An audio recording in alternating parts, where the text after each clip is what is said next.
In the name of Allah, the most beneficent, the most merciful. Assalamu alaikum dear students. Welcome to your chemistry class. I am your chemistry teacher, Miss Ikra Ashraf.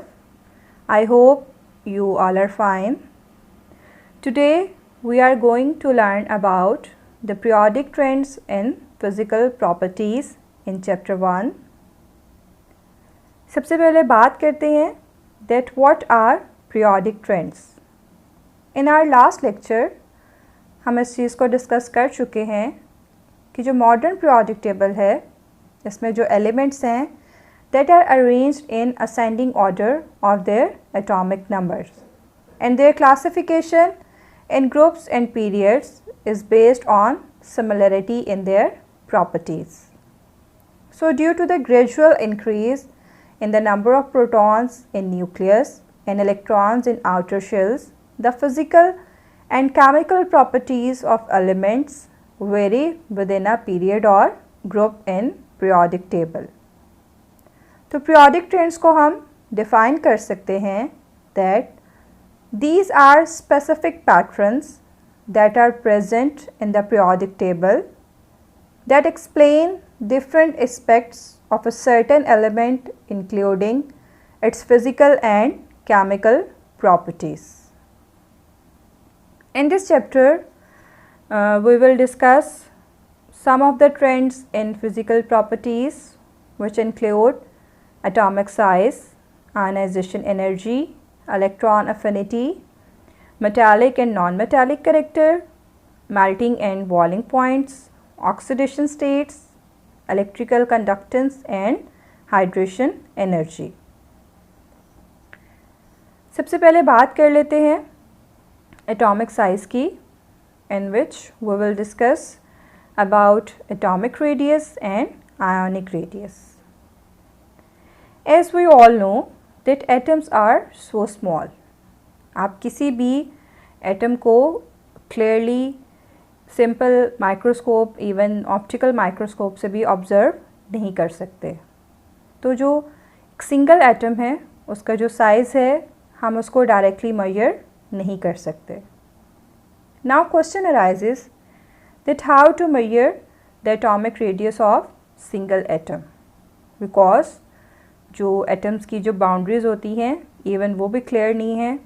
तो किसी भी atom का जो size है वो फिर किस तरह से डिटर्मिन किया जा सकता है. We can determine the atomic radius और atomic size of an atom in terms of radius. बहुत सी टेक्निक्स जो हैं उनको डेवलप किया गया है to determine the distance between nuclei of two bonded atoms. So the half of the distance between center of the two bonded atoms is considered to be the radius of atom. Factors की बात की जाए कि जो atomic radius को affect करते हैं उसमें जो सबसे पहले है that is the number of shells. Obviously number of shells increase करेंगे तो एटॉमिक रेडियस जो है वो भी इंक्रीज़ करेगा, क्योंकि अभी हमने इस चीज़ को डिस्कस किया कि atomic radius is basically the distance between the nucleus and outer most valence electron और शेल.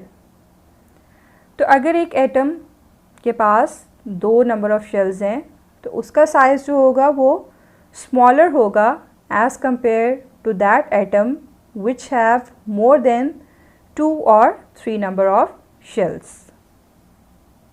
नेक्स्ट फैक्टर जो है that is the force of attraction between the nucleus and outermost electrons and that is the nuclear charge, the inward pull on the valence electrons exerted by nucleus. Nucleus के अंदर हमारे पास protons होते हैं और neutrons.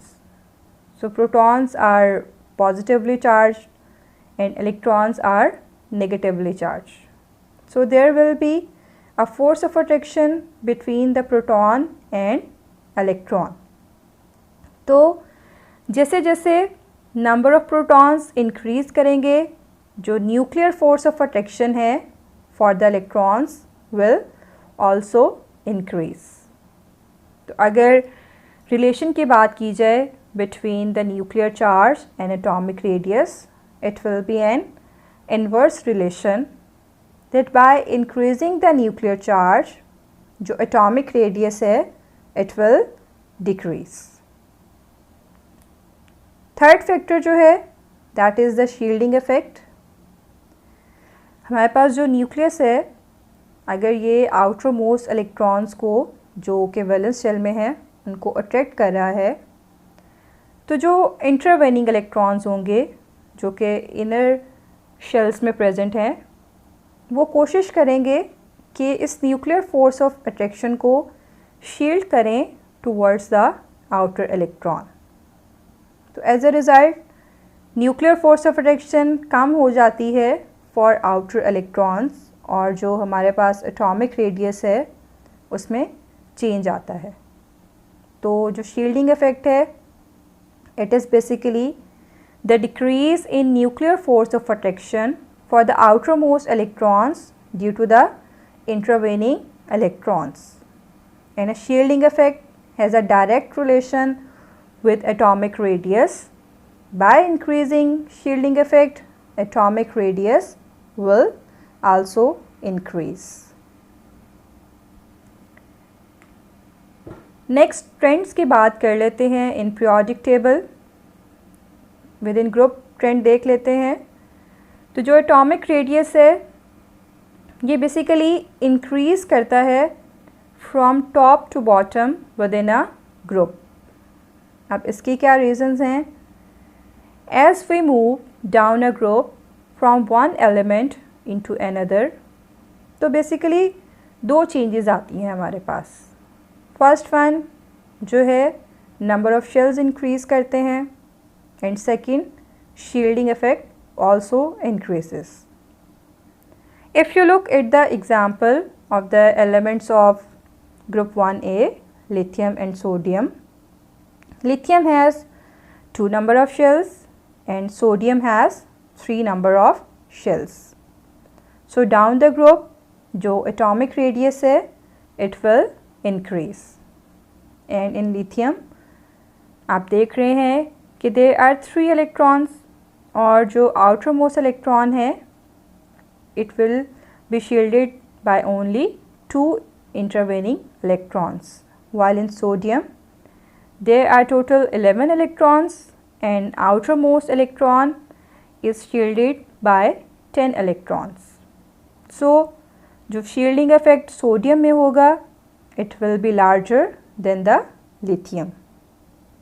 So due to these two reasons हमारे पास जो atomic radius है ये इंक्रीज़ करता है from top to bottom within a group. As you can see here in the picture that in group 1A lithium has atomic radii 152 picometer, sodium has 186, potassium has 227 and similarly the rubidium has 248 and cesium has 265. So down the group atomic radius increases. Next देखते हैं trend within period.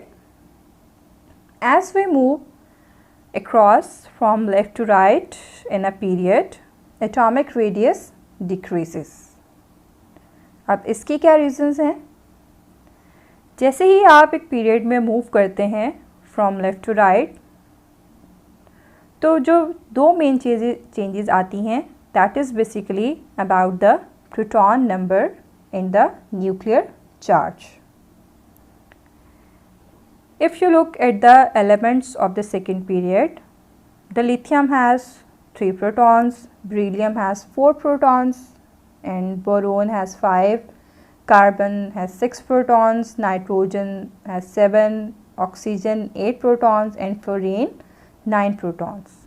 So on adding 1 proton, nuclear charge increases which pulls the outer electrons closer. So moving from left to right in period, nuclear charge increase करने की वजह से जो atomic radius है वो decrease हो रहा है। और हम इस चीज़ को स्टडी कर चुके हैं कि जो न्यूक्लियर चार्ज है उसका इन्वर्स रिलेशन है with atomic radius. By increasing nuclear charge atomic radius decreases. So if you look at the second period at the lithium, beryllium, boron, so the lithium has atomic radii 152 and similarly the fluorine has atomic radii 72 and neon has the atomic radii 71. So the atomic size decreases within a period. So what's about the shielding effect in period? As only one electron is adding to the same energy level or shell, so shielding effect will not be observed in a period. ये जो main decrease जो है अगर हम radii में देखना चाहें along the period, तो ये आपको मेन ऑब्ज़र्व या सिग्निफिकेंट ऑब्जर्वेशन मिलेगी in long periods of lanthanides और एक्टिनाइड्स, जिसको हम लेंथेनाइड कॉन्ट्रैक्शन भी कहते हैं। लेंथेनाइड कॉन्ट्रैक्शन जो है it's the significant decrease in the radii of the elements in the lanthanide series due to the poor shielding effect of 4f electrons. आपके पास जो न्यूक्लियस है ये अट्रैक्ट करता है आउटर इलेक्ट्रॉन्स को, और जो इनर ऑर्बिटल के जो इलेक्ट्रॉन्स हैं वो शील्ड करते हैं न्यूक्लियर फोर्स ऑफ अट्रैक्शन को for the outer most electrons. तो जो हर ऑर्बिटल है उसका जो शील्डिंग इफेक्ट है उसका जो ऑर्डर है वो डिफरेंट है। तो जब आप लॉन्गर पीरियड्स की तरफ मूव कर रहे हैं इन f और d ऑर्बिटल्स, तो यहाँ पे आपको एक पुअर शील्डिंग इफेक्ट ऑब्ज़र्व होगा। जो f ऑर्बिटल है इसका जो शील्डिंग इफेक्ट होता है वो सबसे कम होता है, और जो s ऑर्बिटल होता है इसका जो शील्डिंग इफेक्ट है ये सबसे ज़्यादा होता है। सो इन लेंथेनाइड्स जो पॉजिटिवली चार्ज न्यूक्लियस होगा has a greater attraction to the electrons, thus decreasing the atomic radius as atomic number increases. Next ionic radius की बात कर लेते हैं। एटम्स जो हैं वो इलेक्ट्रॉन लूज़ भी करते हैं, गेन भी करते हैं टू फॉर्म आयंस। तो जिस तरह से हम एटॉमिक रेडियस की बात करते हैं तो जो रेडियस ऑफ आयंस हैं उसको भी हम सेम मैनर में मेजर करते हैं। It is the half of distance between the nuclei of two ions, cationic ion and anionic. How does the formation of ion affect size of atom? Obviously अगर एक atom में से electron loose हो रहा है या फिर गेन हो रहा है तो एटम का जो साइज़ है वो अफेक्ट होगा। तो जब एटम इलेक्ट्रॉन लूज़ करते हैं, पॉजिटिवली चार्ज आयंस बनाते हैं, तो उनके साइज़ में जो चेंज आता है कि they become smaller, and in this case we'll discuss about the cationic radius. And when atom gain electron and form negatively charged ions, they become bigger, and in this case we will consider anionic radius. So now question arises that why a positive ion is always smaller than the neutral atom from which it is derived. Basically two reasons हैं हमारे पास. If you look at the example of sodium, तो sodium जो है इसके outer most जो shell है उसमें एक इलेक्ट्रॉन है, and every element wants to attain or wants to follow the octet rule. सो जो सोडियम है वो क्या करेगा, इलेक्ट्रॉन रिलीज़ करेगा. सो बाय रिलीजिंग द इलेक्ट्रॉन हमारे पास सोडियम आयन की फॉर्मेशन होगी, अ पॉजिटिवली चार्ज आयन. तो जब एक इलेक्ट्रॉन निकल जाता है तो जो आउटर मोस्ट शेल है ऑब्वियसली उसकी जो एग्जिस्टेंस है वो भी ख़त्म हो जाएगी। तो अगर फर्स्ट रीज़न की बात की जाए, it's the removal of outermost shell. Second आप देखें कि अगर जो सोडियम का जो न्यूक्लियस है उसके पास 11 नंबर ऑफ प्रोटॉन्स हैं, and by the removal of electron it causes an imbalance in electron proton ratio. Now the sodium ion will have 11 protons and 10 electrons. तो एक imbalance आ गया प्रोटॉन और इलेक्ट्रॉन रेशो में। तो इन sodium ion जो number of protons हैं वो ज़्यादा हैं और जो नंबर ऑफ़ इलेक्ट्रॉन्स हैं they are less. So due to the greater attraction of nuclear charge, जो remaining electrons हैं of the ion are drawn closer to the nucleus, and that's why जो radius है सोडियम का वो 186 है, while the radius of sodium ion is 95 picometer. And why a negative ion is always bigger than the neutral atom from which it is derived? If you look at the example of fluorine, fluorine जो है इसके last shell में 7 electrons हैं and each atom wants to follow the octet rule. So fluorine जो है it will receive 1 electron. So by the addition of 1 or more electrons in the shell of a neutral atom, there will be a repulsion between the already present electrons and incoming electrons. So इस expansion की वजह से जो ionic radius होता है या anionic radius जो होता है वो expand कर जाता है. As the radius of fluorine atom is 72 picometer, while that of the fluoride ion is 136 picometer. So here is a comparison between atomic and ionic radii of alkali metals and halogens. On the left side of the picture, there is a graphical representation of atomic and ionic radii of alkali metals, group 1A elements. So you can see that down the group from lithium to rubidium and cesium, atomic and ionic radii is increasing.